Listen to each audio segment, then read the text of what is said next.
The story I'm about to tell you is not just history. It is a storm rising from the red earth of Africa and shaking the walls of the world. It begins not with bombs, not with guns, but with paper and ink. It begins with women's hands, calloused and strong, cracking nuts under the burning Sahara sun. It begins with the question that will echo through the century. Can a small nation change the destiny of an entire continent? Stay with me. This is not just Burkina Faso's story. This is Africa's story. This is sovereignty in motion. And once you hear it, you will feel the ground shift beneath your feet. On the first day of August 2025, silence heavier than any gunfire fell across Burkina Faso. The kind of silence that makes even the air feel suffocated. The United States, with no warning, no negotiation, not even a phone call, announced a brutal decree. A 50% tariff on all imports of shea butter from Burkina Faso. To outsiders, it sounded like just another trade adjustment. But to Burkina Faso, it was a weapon. Not aimed at products, but at people. At mothers. At survival itself. For generations, shea butter had been the country's quiet treasure, the gold of women's hands. From the dusty villages of Kaya to the crowded markets of Bobo Dioulasso, women cracked nuts, churned paste, and pressed oil. Their work fed industries, stretching from Logos to Los Angeles. Shea butter filled perfume bottles in Paris, moisturized faces in Florida, and sat proudly on beauty shelves in Tokyo and New York. It wasn't just a product. It was lifeblood. It paid for school books, fed children, kept roofs from falling. It was dignity. And with a single stroke of a pen in Washington, that dignity was declared unworthy. In the village of Balsa, a woman named Aminatara sat cross-legged in the red dust. Her fingers were thick with churned paste, the butter she had prepared since dawn. But her face carried no joy. Around her, women whispered the same fearful question. Is this the end of our industry? Is this the end of us? Trucks loaded with barrels of butter sat unmoving under the Sahara sun. Warehouses locked their gates. Drivers, paid by the journey, slept inside their cabs with nowhere to go. A nation's heartbeat, once steady, faltered. In Washington, officials muttered vague lines about national interest and economic realignment. But in Ouagadougou, President Ibrahim Traoré read the truth clearly. This was not regulation. This was not routine. This was economic warfare. And he would not bow. In an address broadcast to the nation, his words burned through radios and phones like wildfire on dry grass. They tax our labor, our heritage, and the very hands that feed our women. They will not break us by starving our people. We will not outsource our justice. Sovereignty is not given, it is structured. Across Burkina Faso, people repeated those words as a mantra. Women who had wept in silence now lifted their heads. Men who drove idle lorries stood straighter. Factories stalled, contracts frozen, but a new spirit began to rise. The United States believed this small, landlocked country, scarred by decades of colonial legacy, would fold quietly under pressure. But Ibrahim Traoré had other plans. He would not beg. He would not plead. He would pivot. The decision came fast. By the dawn of August 2, 2025, Traoré summoned agricultural unions, cooperative leaders, and trade ministers to the presidential compound. Under the heavy Sahel heat, he declared an emergency program. He did not shout. He did not tremble. His voice was calm but unyielding. They will not break us by starving our people. That sentence became the heartbeat of a nation.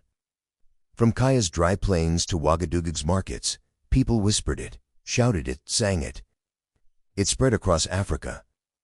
In Nairobi, it led the news. In Mumbai and Dubai, analysts debated whether America had overplayed its hand. In Dhaka, economists spoke of a brewing trade rebellion. In London, traders panicked. The She Features Index, spiked 11% in a single day. Meanwhile, Washington stayed silent. No press conference, no explanation. Just arrogance. But what they didn't see coming was the counterpunch. On August 4, 2025, China announced something that would rewrite the map of trade. Official import licenses for 128 Burkinate companies. The deal stunned the world. 5 years. Zero quotas. Direct rail and shipping access. Priority refining right.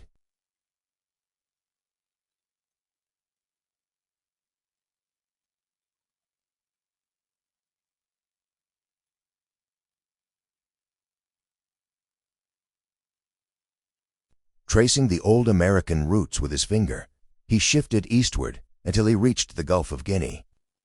This is no longer a theory, he told his ministers.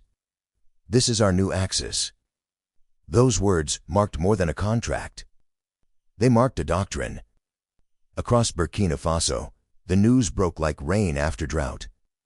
In the hills of Kanagou, women danced outside their cooperatives. One woman, named Ayo, adjusted her headscarf and smiled. It means we work tomorrow, and next week, and maybe next year. In Illinois and Georgia, cosmetic labs scrambled. They tried Guinean stock, synthetic substitutes, anything to mimic Burkina Faso's creamy texture. Nothing worked. In Denver, a beauty brand admitted its creams no longer absorbed smoothly. Online, angry reviews screamed, "This isn't real she, something's wrong." In Chicago, shop owner Clarissa Woodson stared at empty shelves. 3 months now, she whispered. No she again. Across America, frustration grew. Big corporations cut corners. Small businesses closed. Consumers revolted.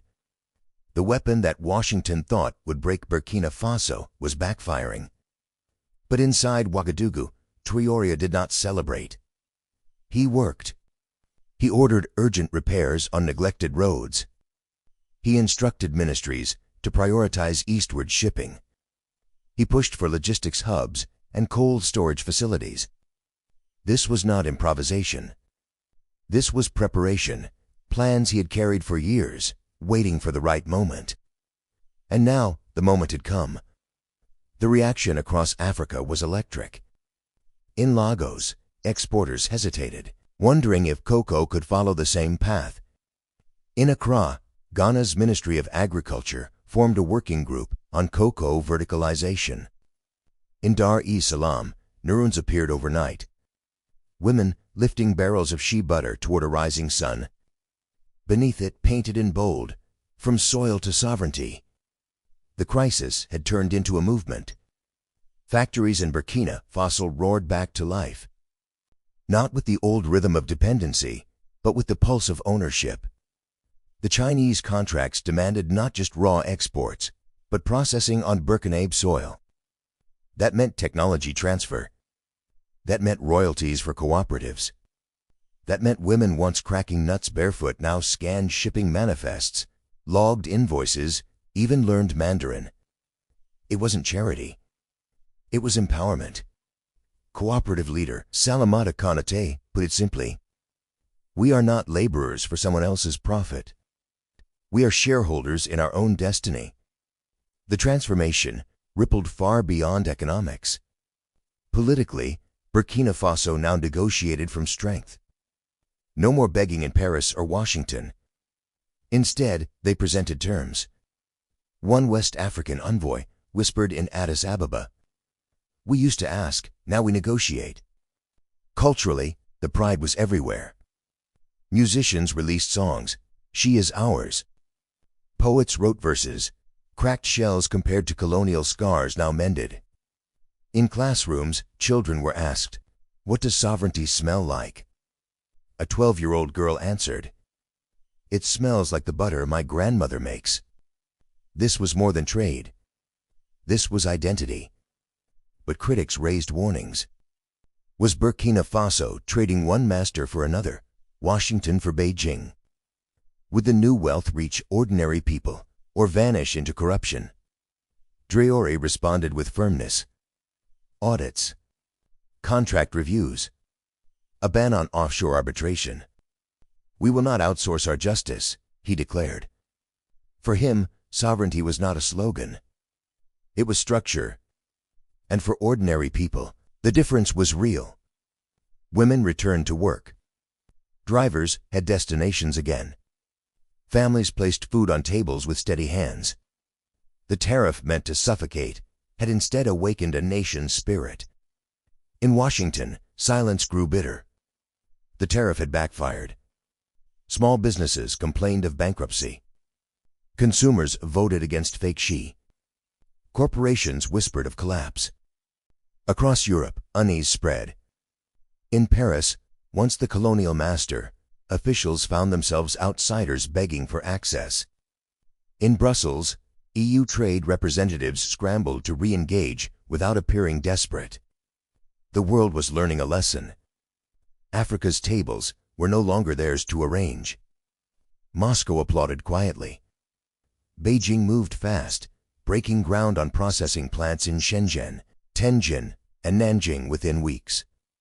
In Addis Ababa, diplomats studied every clause of Burkina Faso's contracts. Could cocoa, cotton, or gold be reimagined the same way? For once, Africa was not following. It was leading. What began as a decree from Washington had turned into a declaration from Ouagadougou. A tariff meant to humble had shaken the old order. Families had feared hunger. Warehouses stood silent. But from that silence rose a voice. A soldier who refused to beg. A president who chose dignity over despair. Ibrahim Traoré had turned butter into a banner. A forgotten commodity into a sovereign tool. The lesson echoes beyond Burkina Faso. Africa has long been cast as a supplier of raw goods. Her riches exported cheap, imported back at the price of pride. This moment showed another way. A continent that processes, negotiates, and commands value on its own terms. Not theory, not dream, but policy, contracts, schedules kept. And now the question spreads like fire. If shea butter can bend empires, what about cocoa in Ghana, cashew in Senegal, gold in Mali, coffee